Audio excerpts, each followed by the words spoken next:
नमस्कार, आप देख रहे हैं न्यूज़ टॉप इंडिया। मैं आपके साथ सीमा। बढ़ते हैं खास खबरों की ओर। अफगानिस्तान में फंसे झारखंड के 3 लोग सुरक्षित भारत वापस आ गए। एयरफोर्स के विमान से पहले गाजियाबाद के हिडन एयरबेस पहुंचे और फिर दिल्ली से रांची, जहां इन्होंने बताया कि अफगानिस्तान में कब किसको गोली मार दी जाए कहना मुश्किल है। बेकारो जिले के रहने वाले बबलू कुमार रविवार को देर शाम रांची पहुंचे। काबुल से वापस लौटे बबलू कुमार ने रांची एयरपोर्ट पर पत्रकारों से बातचीत में कहा कि अफगानिस्तान के हालात बहुत खराब हैं। कब कहां से आकर शरीर में गोली लग जाए इसका कोई ठिकाना नहीं है। जल्द से जल्द सभी भारतीय नागरिकों को वापस लौटाना चाहिए। हालांकि उन्होंने ये भी कहा कि भारतीय नागरिकों के साथ तालिबान का व्यवहार खराब नहीं है। तालिबानियों ने ही एयरपोर्ट पे रास्ता दिलाकर उन्हें भारत वापस भेजने में मदद की।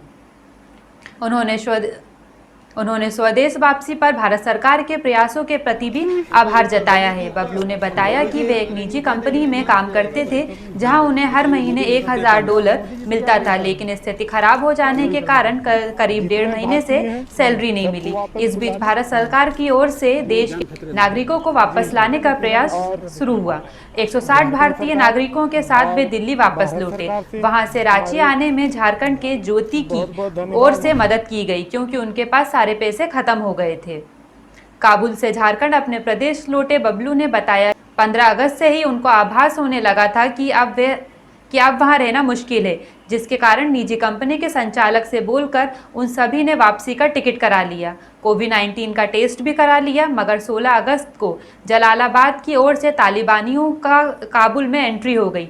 चारों तरफ गोलियां चल रही थी। जिस गेस्ट हाउस में वे रुके थे वहां भी एक तालिबानी पहुंचा और पासपोर्ट चेक करने के बाद कहा कि जब तक तालिबानी कमांडो ना आ जाए तब तक बाहर ना निकलें।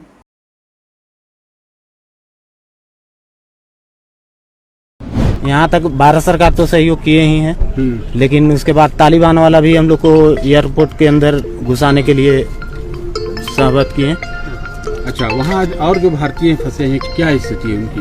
वो जो आप जहाँ बहुत ज्यादा तकलीफ है। अगर वो निकल जाए तो बढ़िया है। किस तरह की तकलीफ कभी कहीं भी देखिए गोली बारूद चल रहा, कब किधर से आके गोली लग जाए कोई भी नहीं जानता है। 2018 से हम वहाँ पे, हम वहाँ रोटरी ऑपरेटर हैं। हाँ, प्राइवेट जॉब करते हैं। रांची लाने में हेल्प कौन यहाँ कैसे आए आप? दिल्ली से रांची लाने में हमको ज्योति जी कौन है, ये ज्योति जी हमको हेल्प किए। हमारे पास तो पैसा था नहीं, पैसा काम के मिला नहीं, वहाँ पैसे इनको नहीं मिले। मतलब ये दूसरा जन्म मानते हैं आप? जी। अच्छा, आप देश आने के लिए कब से प्रयास करना शुरू कर दिए थे? जिस दिन तालिबान जो है 15 तारीख से ही। अच्छा, 15 तारीख से ही हम अपने देश आने के लिए तैयारी हम कर रहे हैं। प्रयास पड़ा?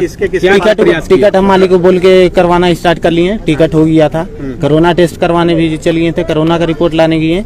उसके बाद इधर देखे तालिबान मेरे सामने ही खुद जलालाबाद तरफ से घुसना चालू कर दिया। फिर हम समझ गए कि अब हम लोग फंस गए यहाँ पे, अब निकलना मुश्किल हो जाएगा। क्या किया उसके बाद? क्या किया आपने? उसके बाद फिर हम लोग मालिक को बोले काम हम लोग स्टॉप कर दिए पूरा। काम बंद करने के बाद जब हम लोग 16 तारीख को वहाँ से निकलने लगे, एयरपोर्ट पे इतना गोली बारूद चल रहा था। कौन? काबुल एयरपोर्ट पे। फिर हम लोग को रिटर्न आना पड़ा। अच्छा। हाँ, अगर वहाँ निकलते तो हो सकता है वहाँ का लोकल जो तालिबान वाला काबुल वाले लोग हैं वो भी चोरी उरी कर रहे थे, तो हम लोग अपना 4 व्हीलर से उतरना बढ़िया नहीं समझे। फिर हम लोग रिटर्न अपना गाड़ी में चढ़ के फिर कंपनी चले गए, गेस्ट हाउस। अच्छा, तो फिर कैसे संभव हो पाया? रास्ता कैसे मिला आपको? रास्ता तो हम लोग सर 2 दिन से ही हम लोग रोड पे थे। 2 दिन से रोड पे थे। हम लोग को बहुत तरह का तकलीफ हुआ। भारत सरकार यहाँ से खाली फोन करते थे कि आ जाओ आप लोग एयरपोर्ट पे सब सुविधा है। हम लोग 2 दिन इसी तरह से हम लोग गोली बारूद के बीच में रहे हैं, 5, 7, 8 गाड़ी। जी। तो भारतीयों के साथ कैसा व्यवहार करते थे वो लोग? भारतीयों के साथ व्यवहार तो ऐसा कुछ प्रॉब्लम नहीं करते थे, लेकिन अगर वो बीच में धरा जाए, जैसे पाकिस्तानी जो होते थे तालिबान वाले, वो अगर धरते थे तो कुछ प्रॉब्लम होता था। करते? आपके साथ कुछ हुआ है? हमारे साथ तो नहीं, हमारे गेस्ट हाउस में घुस गए थे अचानक। अच्छा, उसके बाद वो जब घुसे तो हमसे बात करने लगे, हमारा पासपोर्ट ये सब चेक करने लगे। पूछ रहे थे आप इंडियन हो क्या हो? हम बोले हाँ जी हम इंडियन हैं। तो बोले कि जब तक हमारा हमारा कमांडो नहीं आएगा जब तक आपको यहीं पे रहना है, आपको कहीं भी जाना नहीं है। वही बीच में हम लोग को बात हुआ कि आप लोग को एक होटल ले जाया गया। तो हमारे मालिक हम लोग को होटल ले जाने लगे, तो उसका एक आदमी से पूछे तो बोले ले जाओ। इसके लिए अभी कोई दिक्कत नहीं है, लेकिन फिर इसको ले आना। क्या धर्म भेदभाव भी कर रहे थे क्या? नहीं नहीं, ऐसा तो वहाँ कोई धर्म भेदभाव का कोई मसला नहीं है। खाना पीना ये सब मिला आपको? हाँ, खाना पीना मिल रहा था। एयरपोर्ट से कितनी दूरी पर थे और कितना समय लगा आने में? एयरपोर्ट से हम लोग ज्यादा नहीं, 2-2.5 किलोमीटर का दूरी पे थे। कितना दिन लग गया आने में? आने में तो बहुत दिन लग गया, इतना भीड़ था। जब भी जाइए, कोई भी गेट से जाइए, 20-25 हजार आदमी हरदम आपको गेट पे मिलता है। एयरपोर्ट पर जी। आपके साथ कितने लोग फंसे होंगे वहाँ और कितने इंडियन लोग हैं? अब ये तो हमको आपके नहीं साथ मालूम है कितने कि लोग आए कितने भारतीय? लोग। हम लोग अभी 160 प्लस करीबन आए थे यहाँ जी। कैसे लाएगा? किस एयर इंडिया नहीं एयर तरफ आया था। C-17 मैसेज देना चाहते हैं? जी नहीं, भारत सरकार को मैं यही मैसेज देना चाहता हूँ कि हमारे झारखंड सरकार और पीएम नरेंद्र मोदी से गुजारिश है। ऊपर ऊपर बबलू जी, ऊपर बबलू जी, अरे नीचे देख रहे हैं, कहाँ से आएगा भाई? हाँ, बताइए मोदी जी से क्या कहना है? मोदी जी से क्या कहना चाह रहे हैं?